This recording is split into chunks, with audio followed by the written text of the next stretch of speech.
Thank you, Vitor. Okay, so final lecture on gamma ray astronomy, and today we'll be talking about extragalactic physics in a multi-messenger context. So what do we do on extragalactic and transient physics? So basically, we observe AGNs. I briefly mentioned the other day.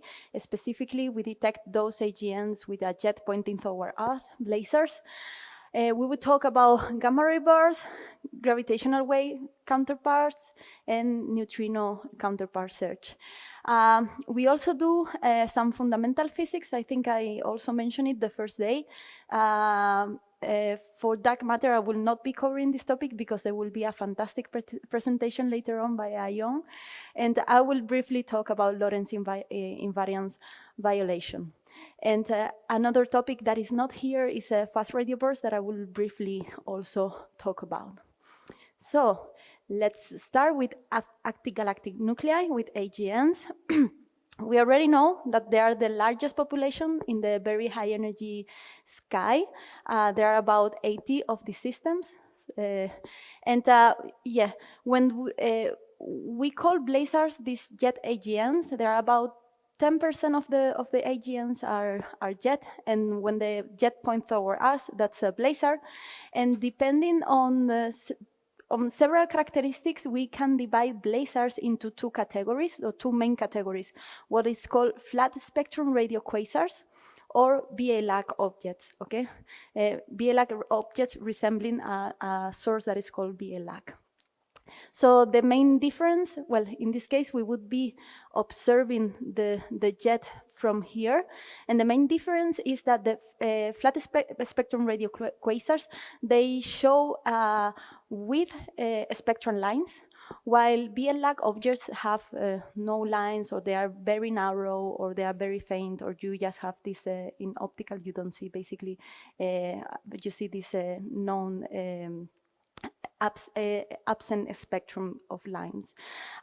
So some difference, so in the case of AGNs, you have the central supermassive black hole, you have an accretion disk, then you can have a dusty torus around, you have the jets, and these here are clouds where you can have your broad lines, that are the clouds closer to your compact object, to your supermassive black hole, will be those providing these narrow lines, and in the other part you will have the creation of the narrow spectral lines.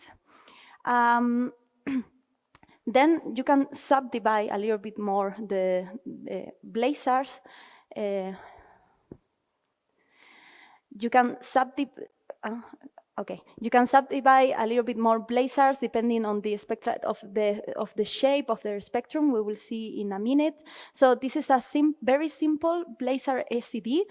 We have a low component, a low energy component, which is normally a synchrotron peak, as we know already. And then we have a second component, which is most normally due to inverse quantum.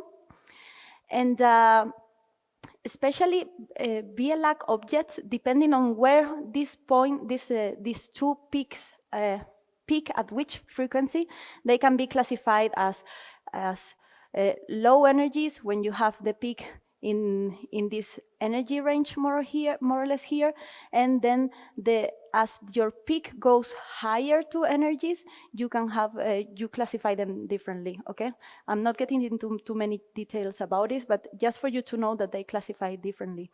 And what is interesting is that you see that the highs that have the lower peak at the lower frequencies have a higher flux, and the higher you move your peak toward higher frequencies, the emission gets lower. At very high energies, we have the ones that we have detected most are the ones that have this extreme secondary peaks that falls in the TeV domain. Even if their flux is slightly higher, we have detected a lot of them because the peak of this secondary peak here is in the TeV domain.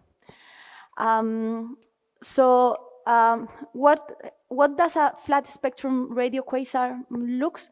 They look more or less something like this, because flat spectrum radio quasar, you have a lot of contribution from the torus and from the accretion disk that is pretty bright.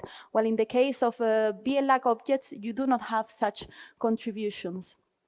So this is some very basic differentiations, because then you have systems that are called transitional blazars that show some characteristics from flat spectrum radio quasars or from BLAC objects, and it's a topic that we could be here for 1 hour talking, so we will not get into too many details of the classification.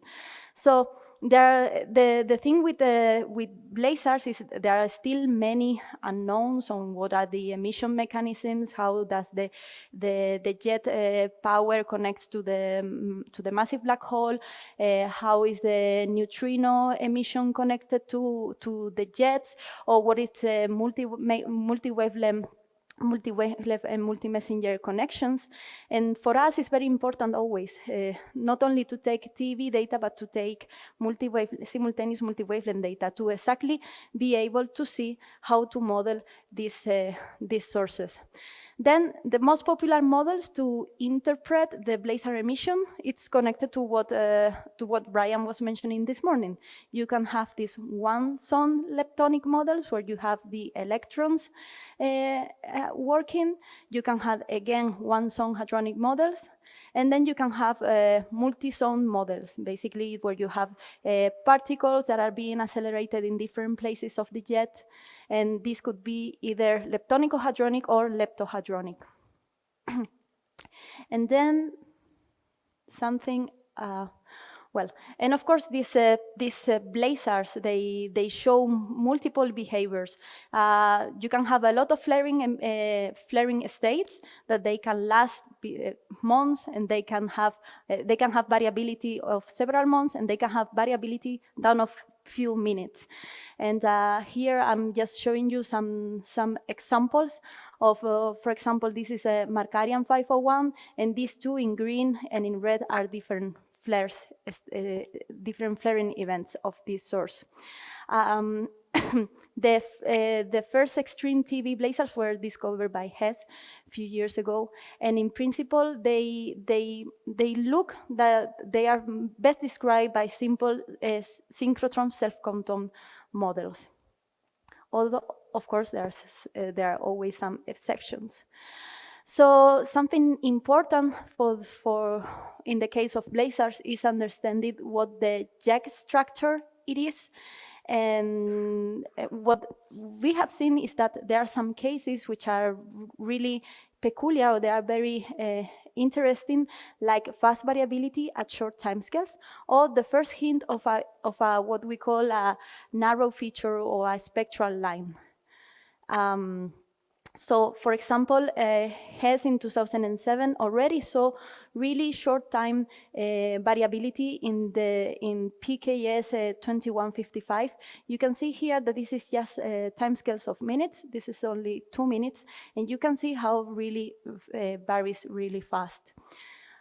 We have also seen this variability in other blazars. And then something that is really interesting too is this narrow spectral feature that was observed in Markarian 501, which is one of the most well-studied blazars at TV energies. So, and even after 20 years, you still get surprises. So what you can see here is the spectral energy distribution of Markarian 501 during one of these flaring events.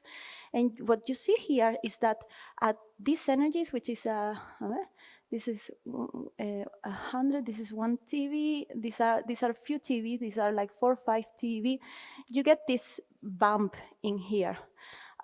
When you look at when you try to fit this bump and you look at the statistics, you have a pretty high significance.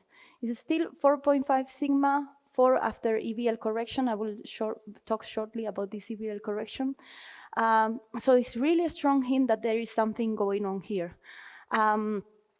What might it be? Well, there are several options. Maybe it's just that you have a pileup of the electrons due to stochastic movements, or maybe you have a structured jet, you have several components in the jet.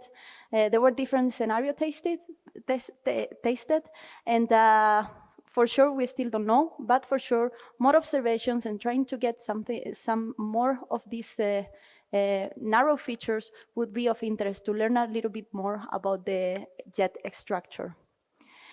And what I was mentioning right now here is that you see here, here it says observe, and here you see EBL correct.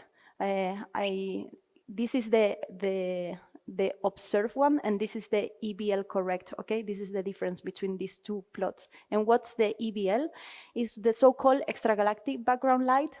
So the formation and the evolution of galaxies and stars have been radiating emission since the beginning of their times, and this emission, it permeates our universe.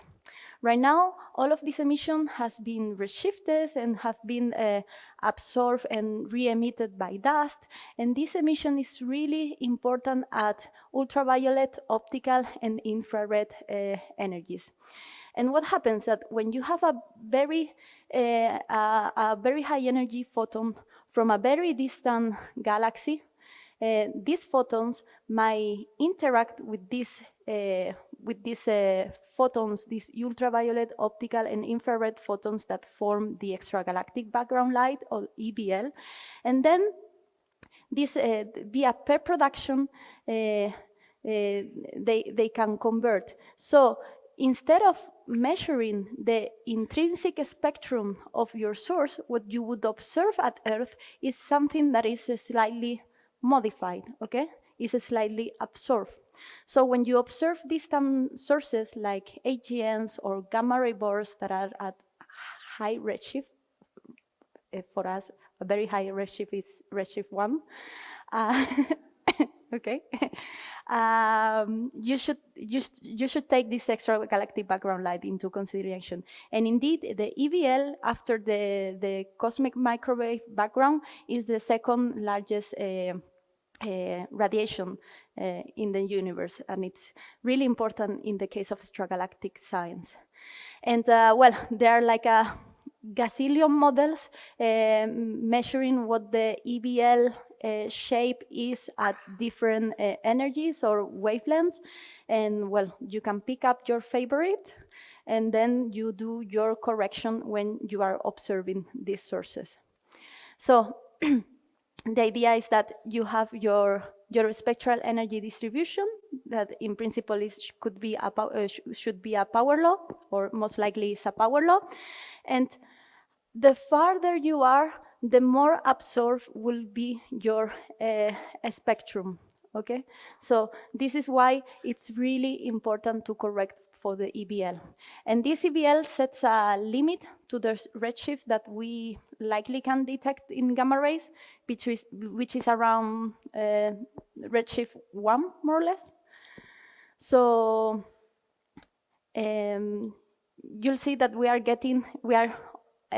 already observing sources at that limit, and even slightly 1.1 we have observed, but we are really pushing the limits.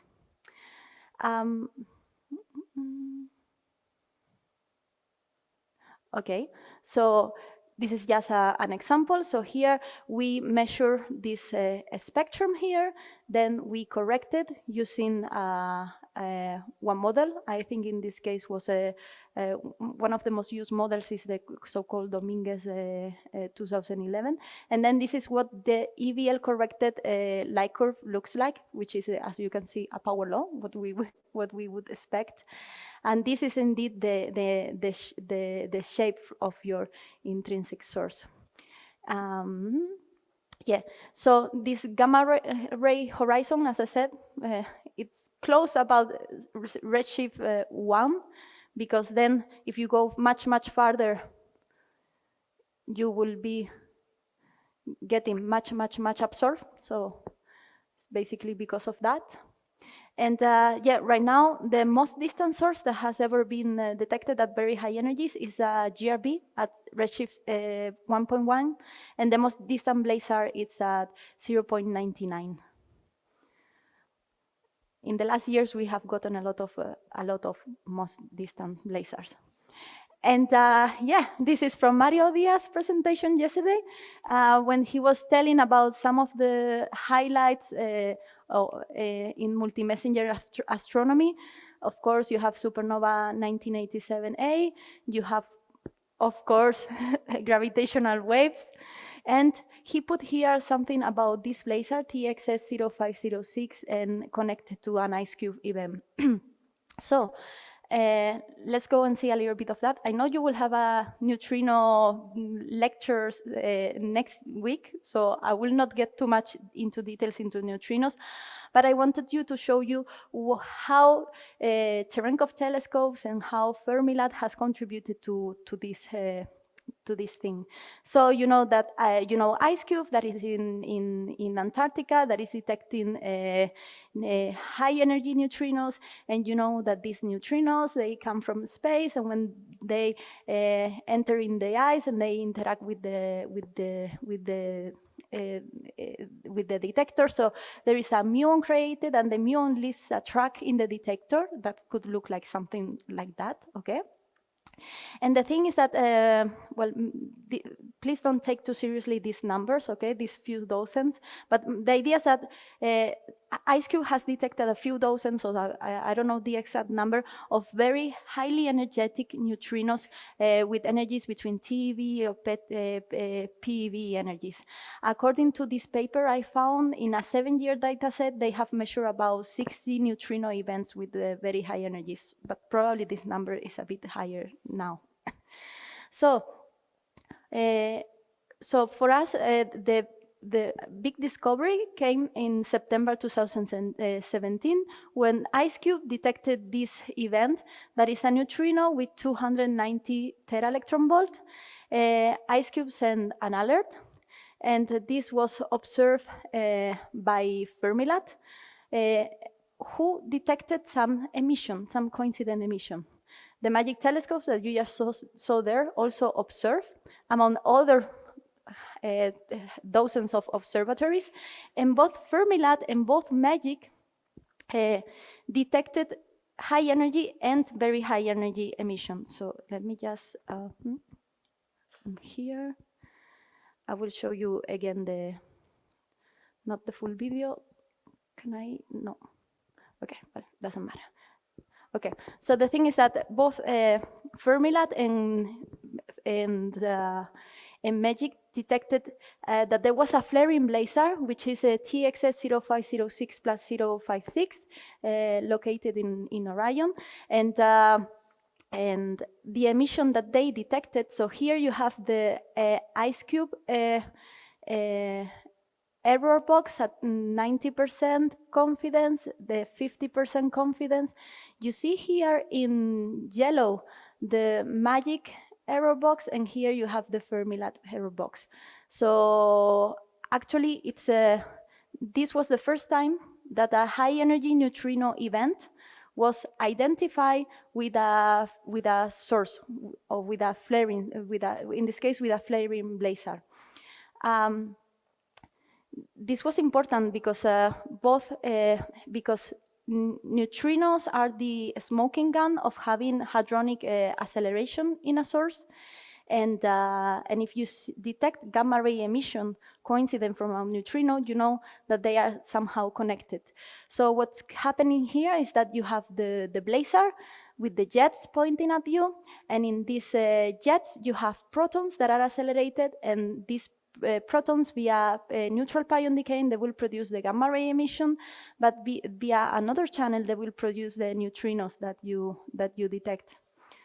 So this, as I said, it's the first time that we could identify the source of origin of a neutrino and identify it with some gamma ray photons. And as I said, there were other observatories also doing the follow-up at other energies, but detecting gamma rays was key to identify, because as I mentioned, all of these processes are connected, and it's what really made the difference. This is here you can see the spectral energy distribution from radio up to high energies. This is the Fermilab data in green, the MAGIC data in red, and then you can see that Veritas and HES also observed the event, but they did not detect it. And here you see also some upper limits by Hawk. And well, this was a joint publication by IceCube, Fermi, Magic, and a lot of people more. And it was published in Science, and it was recognized as one of the breakthrough results of that year. So, and I'm sure that more interesting results about IceCube will be given next week in the lectures that you will have. So, moving to another kind of extragalactic sources, let's talk about gamma ray burst. So gamma ray burst we're having all of the time. This is what the Fermi sky looked in some years ago. In black, the ones detected by Fermi GBM. So you remember it's this Fermi detector that observes at slightly lower energies. Then Fermilab in red, and some Swift GRBs also in blue. And the GRBs, they are characterized because you have a fast rise in the emission, and then it decays slowly. So this peak is what we call the prompt emission, and then you will have the extended emission that is called the afterglow. And GRBs, this afterglow, it can last seconds, or it can last minutes, or it can last hours. We will see right now. So traditionally, they have been classified into short bursts when the duration is less than 2 seconds, and long bursts when the duration is more than 2 seconds, okay? And now we know they are due to different mechanisms, and that this sometimes you have what is classified as a long burst, but is indeed a short burst that has a tail. So this classification is something historic, and it kind of works like a first approximation, but it's much more difficult than that, no? Much more complicated than that. And so in GRBs, you had these jets, and the prompt emission, so this fast rise is created by the internal shocks, and then the external shocks are the responsibles of the afterglow, of the decay.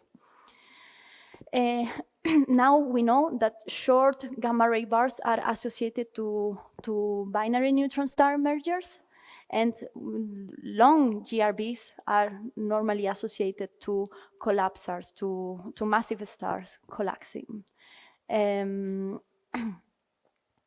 The thing is that, well, I mentioned the other day that I think I mentioned the other day that Magic has been designed to react really fast. You can see this; they are moving in GRB mode that we call right now. So in only 25 seconds, they can point anywhere in the sky. So for being a big instrument, they really move super fast. This is real time. This is not in a rapid mode, okay? And why did we design it like that? Because first, you always want to try to catch this prompt emission, this fast rise, and then of course, if your GRB lasts only a few seconds, you really need to be fast. But we will see that there are always a lot of surprises. So so we really designed the telescopes thinking of catching GRBs at very high energies for the first time. So that was why the design was done like that. And after more than a decade trying to catch a GRB, for us the discovery came in 2019 on January 14, after receiving an external alert by, I think it was Fermilab and Swift. Our telescopes automatically reacted to the alert, okay? And in only 20 seconds, they were already repositioned and taking data. And that's how we detected the first GRB at very high energies that is called exactly like this, GRB 1901-14. So yes, so after the GRB, it took Swift and Fermi to 20 seconds to issue the signal, and only 50 seconds after the GRB happened, we were observing. And 20 minutes after the event started, there was no more very high energy signal. Okay, so it was good that we were fast in repositioning because the signal disappeared rather quickly, a few minutes later. No, so you can see here the Swift bat in gray light curve. This would be the prompt emission.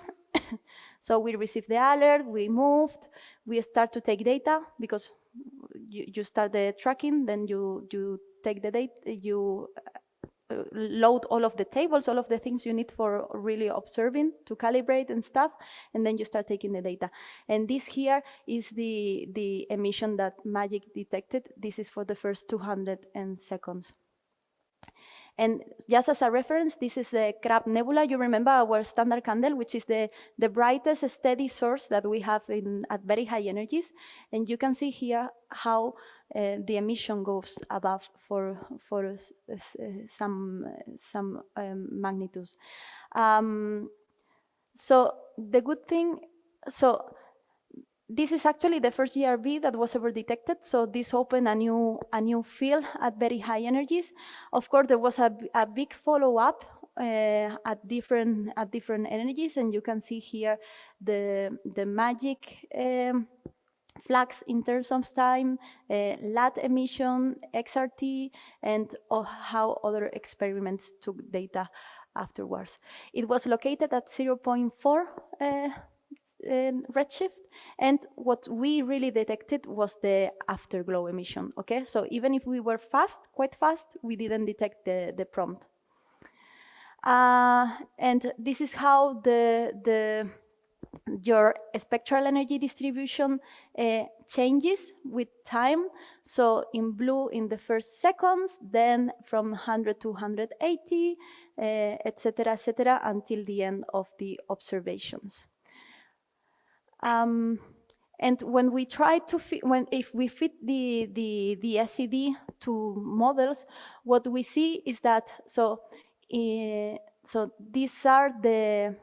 this is our observed SED, our points, which are absorbed by EBL, and when you correct the EBL absorption, you get these points in here. Same in here, these are just at two different times. This is closer to the event and then a few seconds later. And here, what we model is that what is best describing the emission is the synchrotron self-quantum model.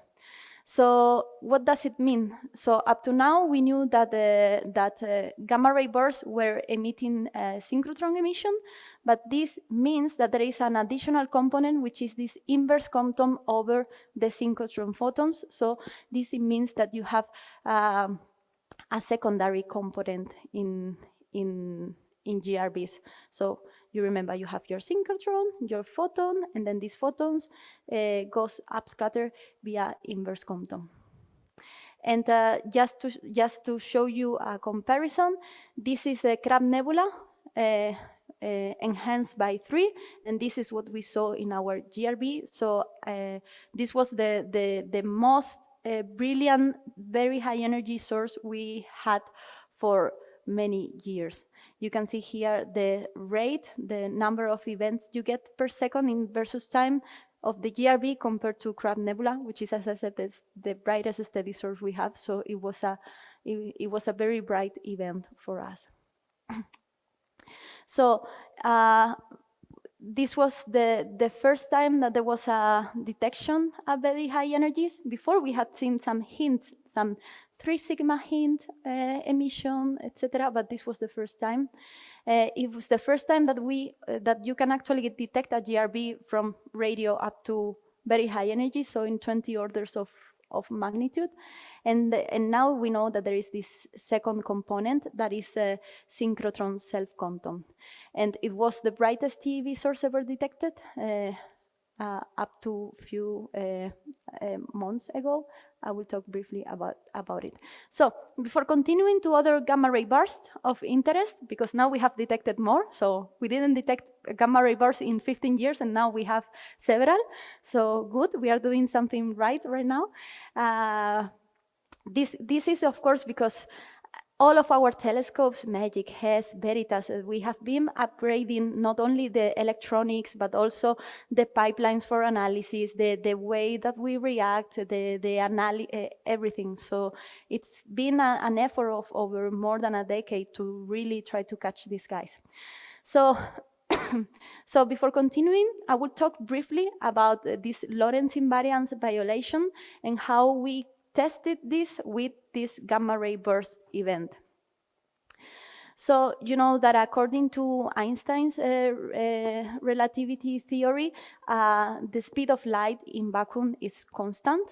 So what we can do with gamma rays is to test if there is some violation of what is called the Lorentz symmetry, no?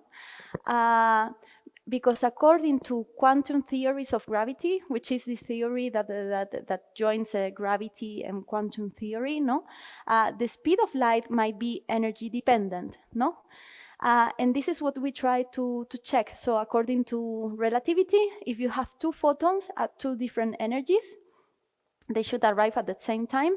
But according to quantum gravity, they should be, since it's energy dependent, they should arrive at different arrival times. So in our case, well, Cherenkov telescopes are competitive to search for LIB effects, because this gets better tested at long distances, but also at higher energies.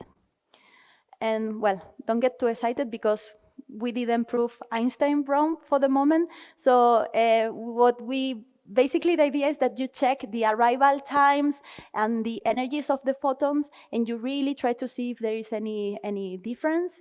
And but for the moment, we haven't seen any clear time delay in the signal.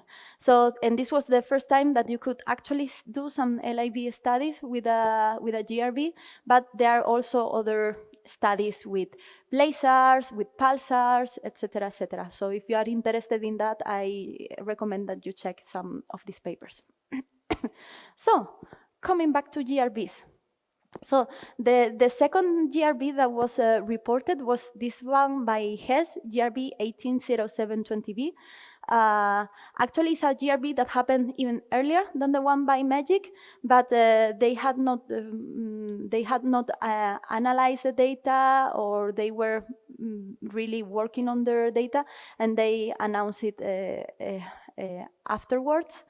So what you can see here, difference is a bit farther away than the MAGIC one. And the curious thing is that they started observing this GRB 10 hours after the event. They observed for 2 hours and they detected it. You can see here, well, this point in here is the HESS detection, okay? So this was also a very nice result, because this is telling you that some GRBs, you can actually measure the very high energy afterglow hours after the event. This is something that we had been trying also to do for many times, and we didn't manage, but at some point, now we know it's possible. And as you can see, the energy release is similar to the one detected by MAGIC. Another GRB that has been detected is this one, 190829A, and the curious thing about this, is that so it's a very, very close by event, 0.08, so it's the closest one, but it's the one with the lowest luminosity. It's 10 to the 50. The other ones were 10 to the 53. And the thing is that when they tried to fit the synchrotron self-contained scenario, it didn't work. And what they claim is that actually what they are measuring is synchrotron emission, which is also a bit challenging because you have the synchrotron burn-off limit. But this is what they were best fitting into in their model. And you can see here how the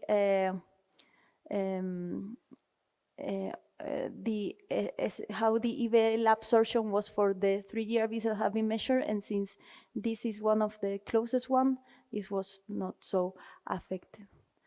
And another GRB that has been recently announced was this one by Magic that was detected in 2020, and it's the most distant source that we have at 1.1.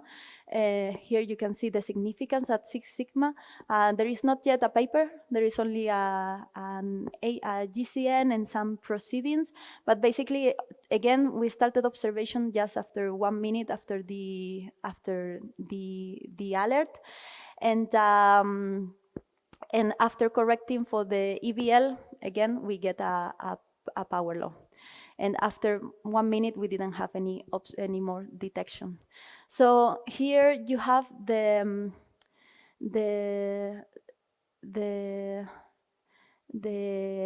energy, the isometric energy, and this is the gamma value, and here you have also the energy versus the peak energy. This is only what I want you to see is that most of the GRBs that have been detected are lying in the upper part of this relationship here. This is a so-called Amafi relation, I think. It was Amafi, yes. And here, this is the low bright GRB that was detected by Hess. So few differences between all of them, as you can see. The redshift, we have from super close ones to very fast ones. The energies up to which have been detected, they vary a little bit. And most of them are quite energetic, but for this one detected by Hess. So now we are in the point where we have already detected GRBs, and of course now we need to detect more to try to see what their common similarities are, and to try to understand also what is the scenario, the mechanisms working on them. And of course, as you have seen, what we have been detecting is the afterglow emission. So the question is, can we also detect the prompt emission? Because for the moment, we have not detected anyone. And so in October, there was this GRB 221009A that you will find references in many places as the brightest of all times, the boat, okay? It was a very, very, very bright event in all the wavelengths, okay? It really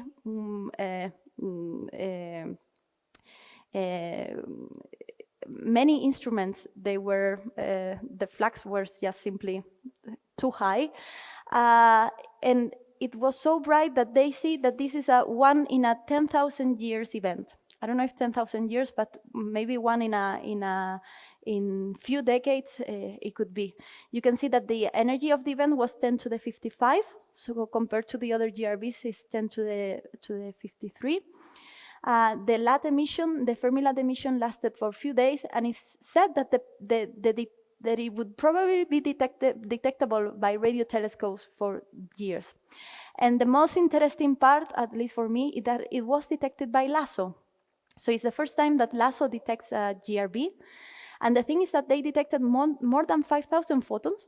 5,000 photons is a craziness in our field, and they detected it up to 18 tera electron volts. So it's the first time that you get so many photons, such a high energy for an event. In the beginning, well, there are several discussions if they detected the prompt emission or if they detected the afterglow emission. Well, me looking at what is public, because still there is no paper by LASSO, and there are some other papers by other people, of course. I think it's not the prompt emission, I think it's the afterglow. But okay, we'll see when we have some more data. And but the Cherenkov telescopes, we have not detected this event. We have observed it, but we have not detected it. Here you have a paper by Hess that was released this year, and there was no neutrino counterpart associated to this event. So the physics about this super energetic GRB, so when you compare this GRB to other luminous GRBs, what you can see from this event and others is that they follow similar luminosity functions, etc., and that they don't have anything really special. It's just that they are brighter and much more energetic. But when you look at their shapes, about the SEDs, there's nothing out of the normal.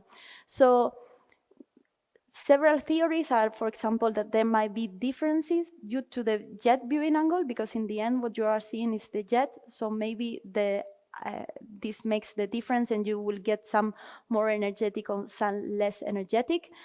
Others claim that you can have an structured jet, and this will also create your differences.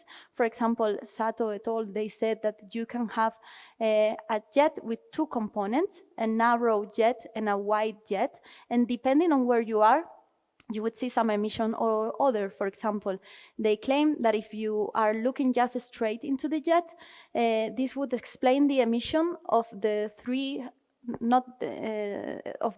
GRBs that we detected with Cherenkov telescopes, and that the one that has that is slightly less energetic would be explained by the fact that you are a bit off axis. And in this case, what you would be detecting is the synchrotron self-compton component of the jet. And here you can see how the same authors fitted with this two-component jet all of the emission from X-rays to radio of this GRB. If they tried with another models, it didn't work, but with the two-component jet, it worked. But I guess that when we get the LASSO results, we will have a bit more information, and there will be much more modeling to this. So what we have seen is that, so in general, you can have these synchrotron self-compton models, or the same, several mechanisms, but the inverse compton coming maybe from some external radiation field, or this synchrotron emission.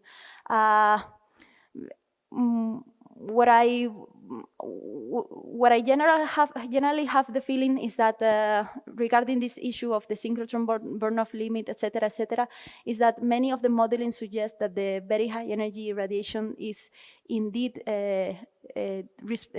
due to the synchrotron self-compton emission. But of course, we still need much more GRBs at very high energies to really clear this out. And of course, gravitational waves are one of the coolest things that have ever been detected, and we want to observe them at very high energies. So thanks to Irene, now we know about this fantastic event, 180817, these binary neutron stars that were detected in different wavelengths, down from radio up to Fermi GVM energies, that it's from 50 to 300 kilo electron volts. She even show you this very nice movie. So indeed, this is what she saw, no? What she showed.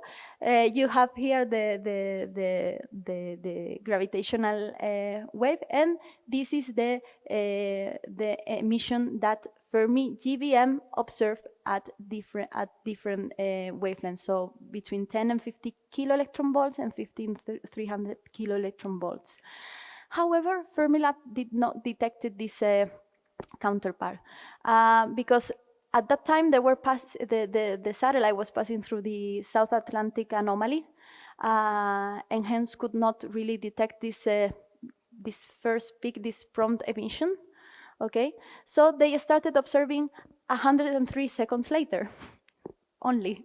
And what you can see here are the flux upper limits to the emission that they could not detect. So for the moment, we have only Fermi GVM, so up to few kilo-electron volts detection, and no Fermi-LAT. And due to the location of the gravitational wave, the only Cherenkov telescopes that was actually able to observe it was HESS. And you can see here that they did not detect any signal. So they observe at different times. Here is the time since the event in days. And even if they made different observations, they try to cover different areas, observing for several hours in each of the areas. You can see here that there is no significance. Here is the supposed position of the event. So for the moment, no gravitational wave counterpart, but of course they are one of the highest priorities of every Cherenkov telescopes because we all want to observe one. Of course, the problem is the area, that the uncertainty in the sky location, that is really big. It's not like when you have a GRB, you just know where it is, you just point and you see if you get it, and hence we have to also try to really define a good strategy to detect the counterpart. In general, we need to, unless it is a very bright event, we need to integrate for several hours in many sources to detect something. So this is some strategies that we are really trying to define. And now I want to talk also about fast radio bursts or FRBs, and because they are, to me, they are really interesting sources. So they are radio flares that last few milliseconds, okay? The first one was detected in 2007, and it was discovered as a single event of less than 5 millisecond duration. It was discovered by Lorimer. That's why it's also called the Lorimer, the Lorimer burst. And it's of extragalactic origin. It's located at about 1 gigaparsec distance. And the thing is that this was the first event they observed. They could not find any repeated event. And the thing is that since then, most of the FRBs that have been detected as isolated few millisecond duration signals. Here you can see frequency, time, and this is how your signal really looks like. So this is an amplify. This is the part amplify, and you see that there is only few milliseconds duration. So after the first FRB was detected, the first repeater was detected 5 years later, is FRB 121108. It's coming from a dwarf star-forming galaxy at a redshift of about 0.2. And so this was the first time that you could actually see that you have several FRB signals from a same location. So looking at the numbers right now, there have been detected 670 FRBs. Out of them, 50 are repeaters, and they are coming from 27 host galaxies. And here you see this sky localization from the time collaboration. With time collaboration as an array of antennas that are amazing for catching FRBs. And you see here in blue the non-repeating FRBs, in the triangle, and in triangles the ones that are repeating. This is from 2019. But the question is, what's the nature of these FRBs? What is the mechanism that is producing this emission, or what is the source? What is how are they produced? And so, you remember that yesterday when I talked about magnetars, I told you, keep in mind these guys, because tomorrow we will talk about something cool connected to them. This is the thing. So on the 28th of April of 2020, while we were all in our houses with the lockdown, with the COVID lockdown, Chime detects another FRB. This is just to show you a little bit how Chime it is. It is a radio telescope that is located in Canada. Well, it's a series of antennas, okay? And as I said, they are really good at detecting these millisecond duration signals. So they detected this FRB, and that have this shaping here. So this is the frequency and time, and you see that we see two bumps that they last 5 milliseconds, and they are separated by 30 milliseconds. And the cool thing is that it was in coincidence with a galactic magnetar that is called SGR 1935 plus 2154. So this is the first time that there is an FRB detected in our own galaxy. All of the rest have been detected are of extragalactic origin. And this is the first time that you can clearly associate a magnetar to a source, an FRB to a source. So now we know that for sure, at least some magnetars are sources of FRBs. So this magnetar, SGR 1935, it's as I said, it's a galactic magnetar, 6.6 kiloparsec, and it's located in a evolved supernova remnant that, in principle, is in contact also with a molecular cloud. And as I said, in April there was this FRB event that was detected by Chime. It was confirmed by STER2 and some others. And there was also a lot of X-ray bursts being detected from this source. So, and as I mentioned, why it's important, this discovery? Because it's the first FRB in the galaxy and the first identified FRB source. So the X-ray emission, it's seen in here in X-rays in blue. This is the two radio peaks. And something that is of high interest, at least to me, is that this FRB, you remember that magnetars have different type of outbursts, right? That the most intense one were the giant flares that are super rare, that we have one per decade, more or less. And then we have intermediate flares, where you have a lot of X-ray emission, that they are not so bright, but they happen quite often. And then the interesting thing to me is that this did not happen because of a giant flare, but it happened due to intermediate flares. So this means that we could maybe expect more FRB events coming from this magnetar or from other magnetars. So maybe the repeating FRBs we see are just magnetars that are emitting FRBs in a coherent way. And this here is the peak energy versus the fluence, and you see here what was the fluence of this event in integral. And so this event was not especially energetic, but the thing is that the event was harder than other flares. So having a harder spectra is also better, because maybe this means that it can extend to higher energies, and maybe we would be able to detect something. So there are different models proposed for the site of the emission. So you can have it inside the magnetosphere of the magnetar, or you can have it because the emission is interactive with some surrounding material.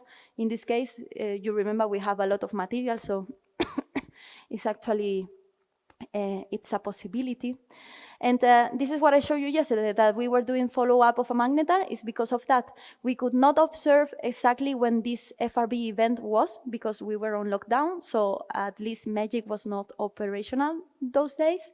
But we decided to start a follow-up campaign that lasted for several years to see if we were able to catch something especially important was the fact of having X-ray and radio, because of course you can detect millisecond radio signal with the radio facilities, but if you also have these X-rays and maybe they change, they detect some emission, and maybe they see that some birds is harder than the others, maybe this could be a signature for us to detect. But as I told you yesterday, for the moment we have not detected anything, but we are still on the hunt. And according to literature, FRBs are consistent with a population of magnetars.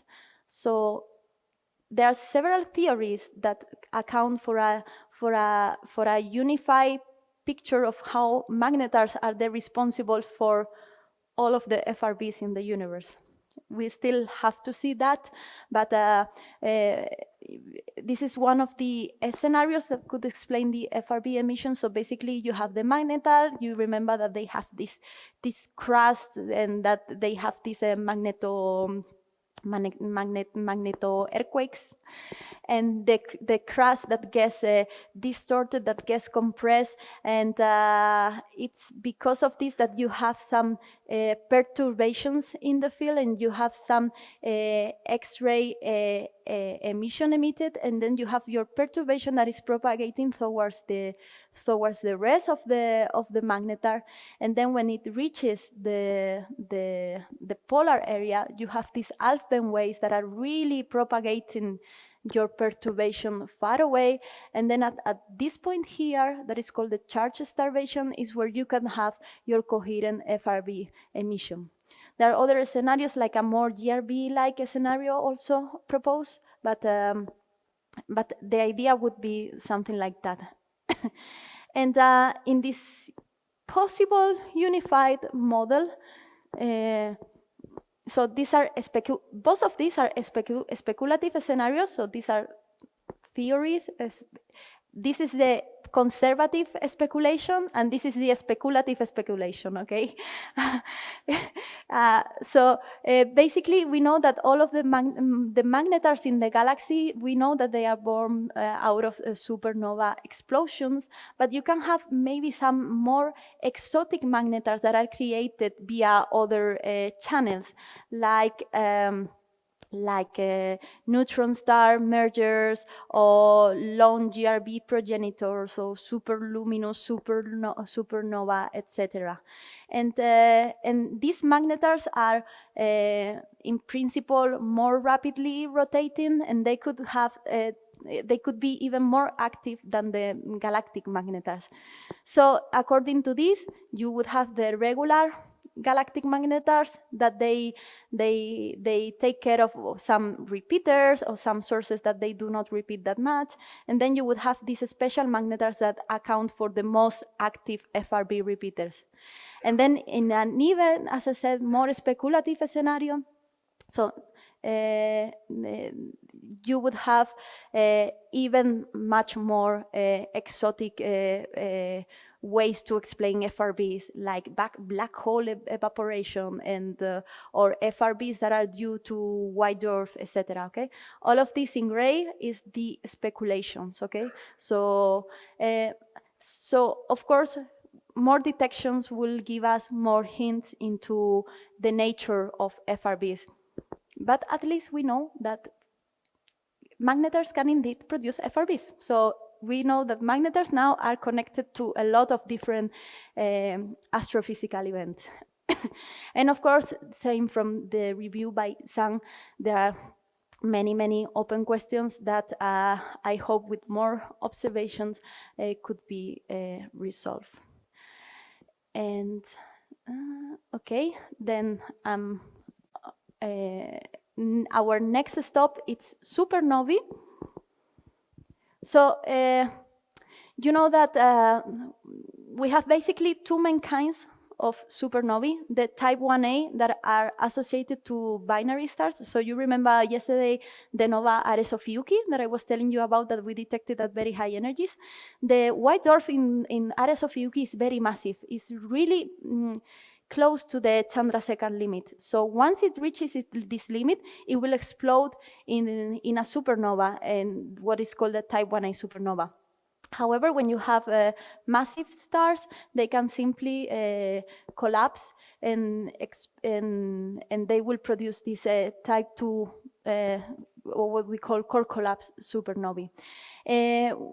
There have been several campaigns because, of course, you can expect very high energy emission. These are one of the most energetic events in the universe, so why would you not have gamma rays? So the thing is that we observed a very close by supernova at 3 megaparsecs a few years ago, type 1a. We did not detect it. And HES have observed some several core collapse supernovae, but at different timescales, okay? And for the moment, there has not been any detection. This doesn't mean that they do not emit. This might suggest that you might need a dense circumstellar environment to really help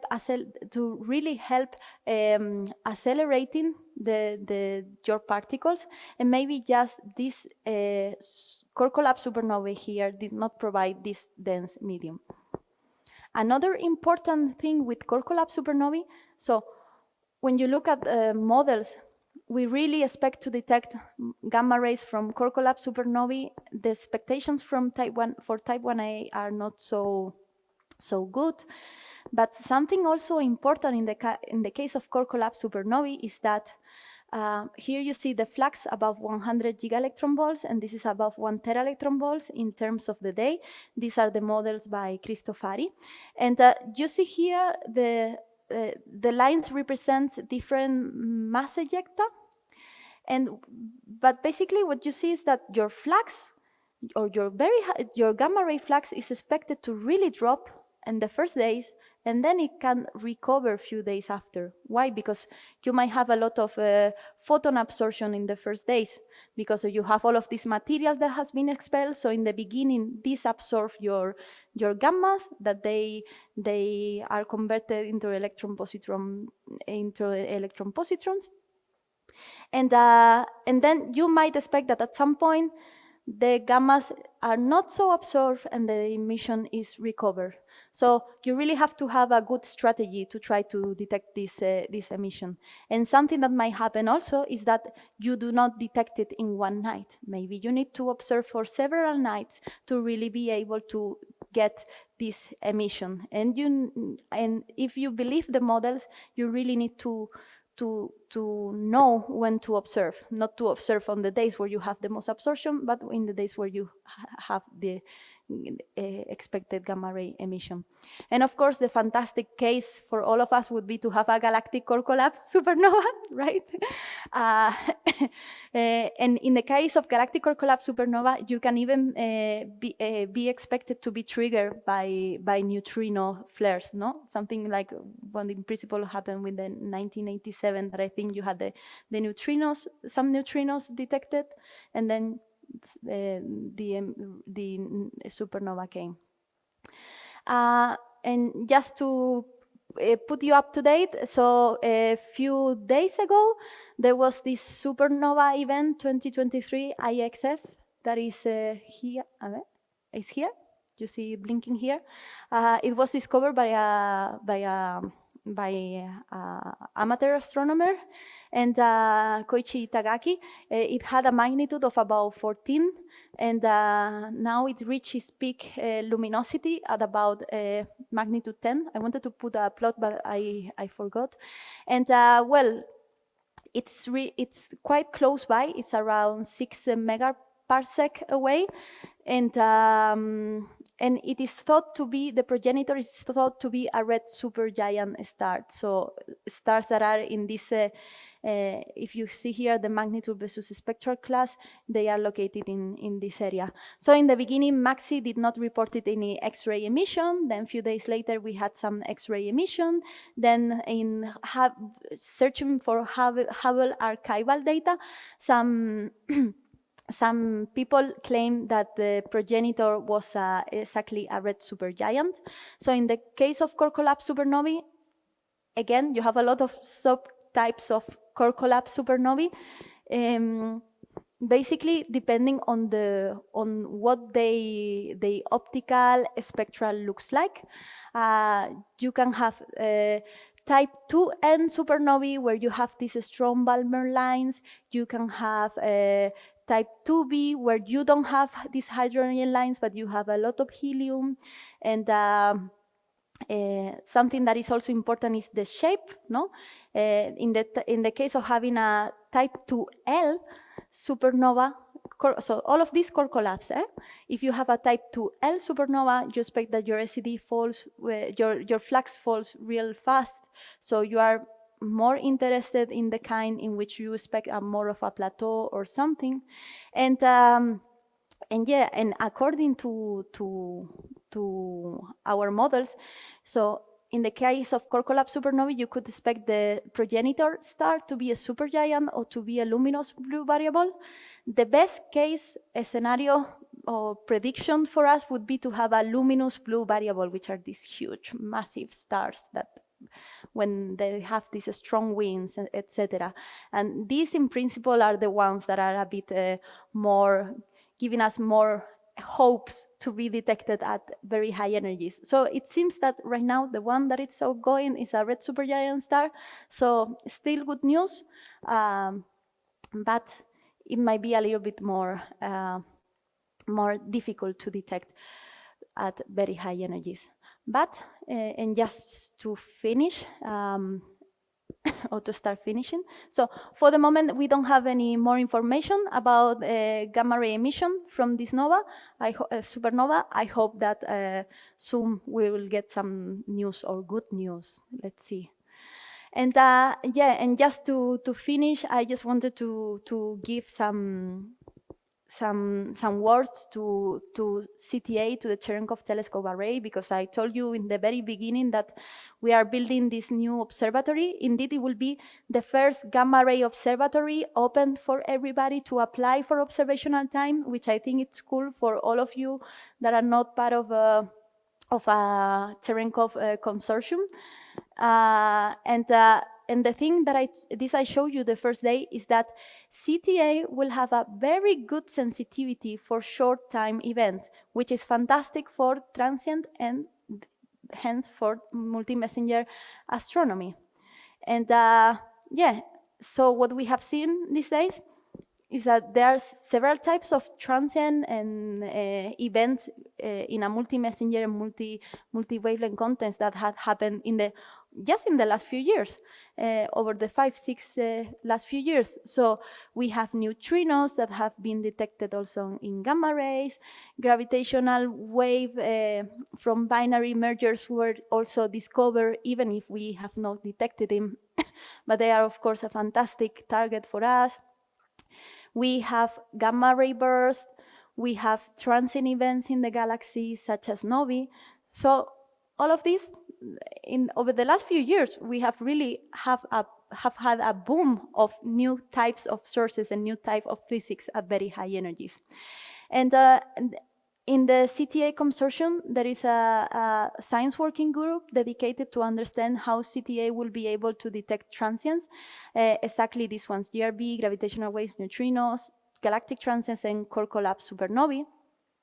And yeah, basically, we are at the point, of course, we are constructing the observatory, and at the same time, we are doing simulations, okay?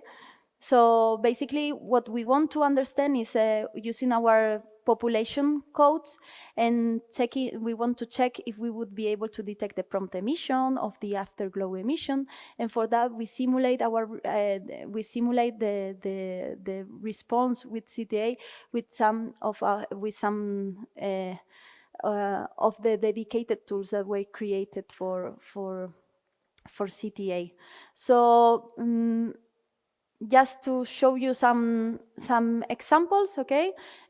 Taking as a reference a simulation for both the North and South array, assuming some EVL absorption and assuming some visibility conditions, and assuming, for example, how much time to react to an external trigger, etc., etc. What we see is that in total, we will detect about 2 gamma ray bursts per year, which is already good, because if you see in the last few years, among MAGIC and HESS, we have detected around 5, so 1 per year. So In this case, we are about 2, so 2 per year is not so bad. So this is about 10% of the visible population, which is actually not bad because you have to consider the duty cycle. And every 2 years we will have a huge event. For this we use as input 1,000 long GRB afterglows. Then going to gravitational waves, the idea is that of course we will do these follow-ups as soon as we get the alert. And here you have the time after the event in the x-axis, and here you have the exposure time. This is for the northern array in La Palma, and this is for the southern array in La Palma. This is for on and off axis. These plots might be a bit outdated, okay, because the working group is always still renovating the analysis. But basically the idea is that if you look, this is the percentage of detected, and the brighter the color, the more detected. So this is really good because it's telling us that we will detect GRBs with a time delays of up to, that we will detect gravitational waves due to short GRBs with delays of up to 10 minutes. So if we get a gravitational wave signal from a binary neutron star merger and we are observing, we will detect it, hopefully. And as I was saying, of course, you need to have a good strategy to really cover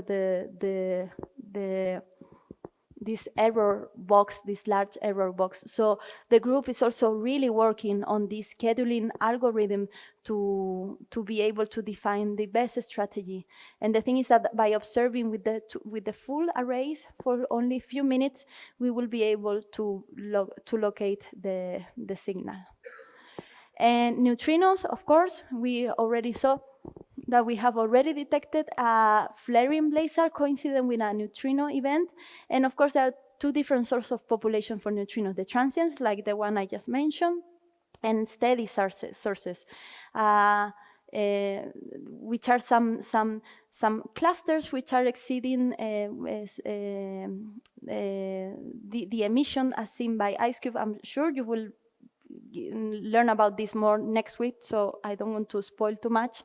And the idea is that this is the detection probability in terms of the flaring sources fraction, okay?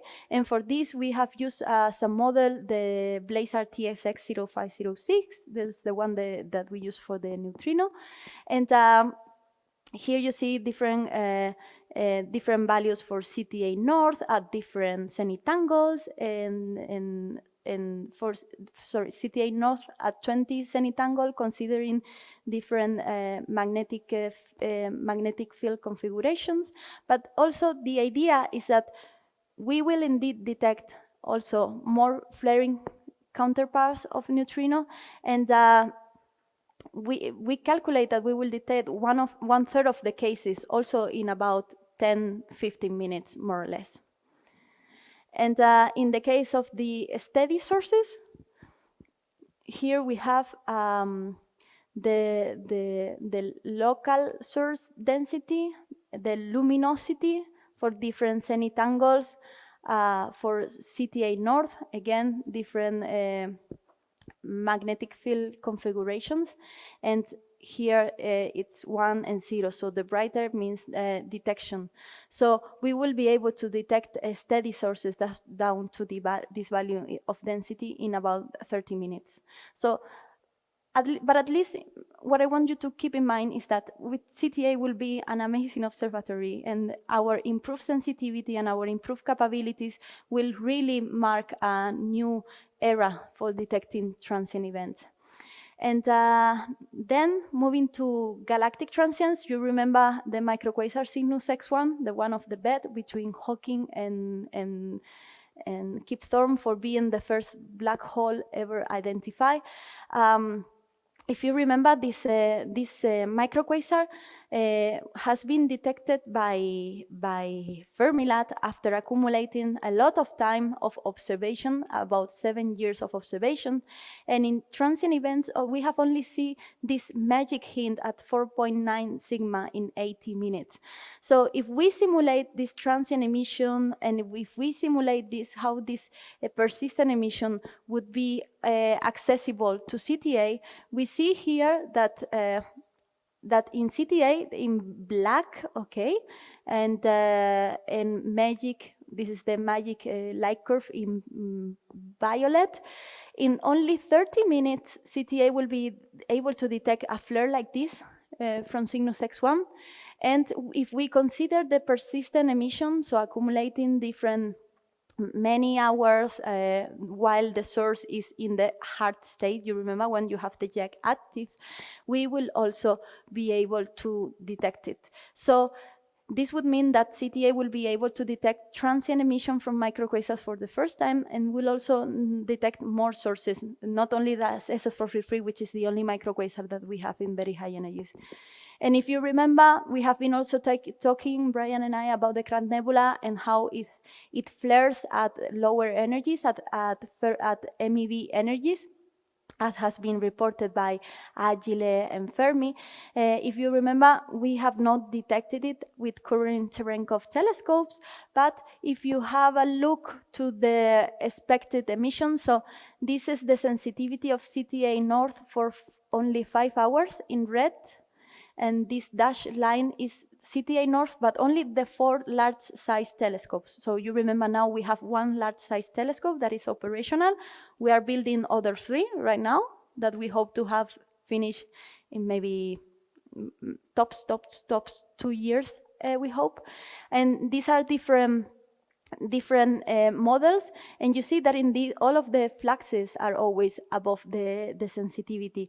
So we have very good prospects, even only using the 4 LSTs, so you don't even need the full north array. You will be able to detect flaring emission in few hours. So, of course, CTA will be a cool observatory.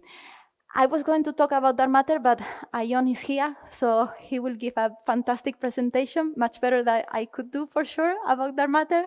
So I just want to finish with this slide again, mentioning that what I just said. In only 5-6 years, there have been a lot of discoveries, no?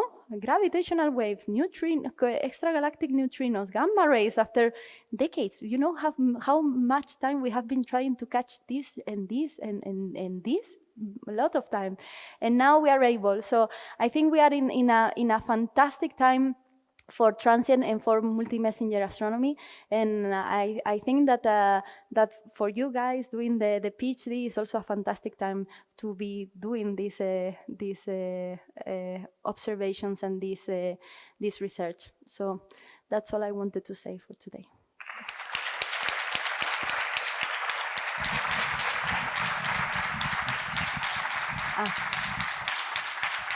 And sorry, I think you will get an email at some point, okay? Or you got it maybe. If not, please take a picture about this again. It's just for you to try to install the tools that we will use in the hands-on session tomorrow, okay? You should follow these steps, and if you have any doubt, you can also go here. That there is this support page, okay? And this, you can have it more or less ready for tomorrow. And if not, we will work in groups tomorrow. Yes. Yes. Okay, sure. Yes. Questions?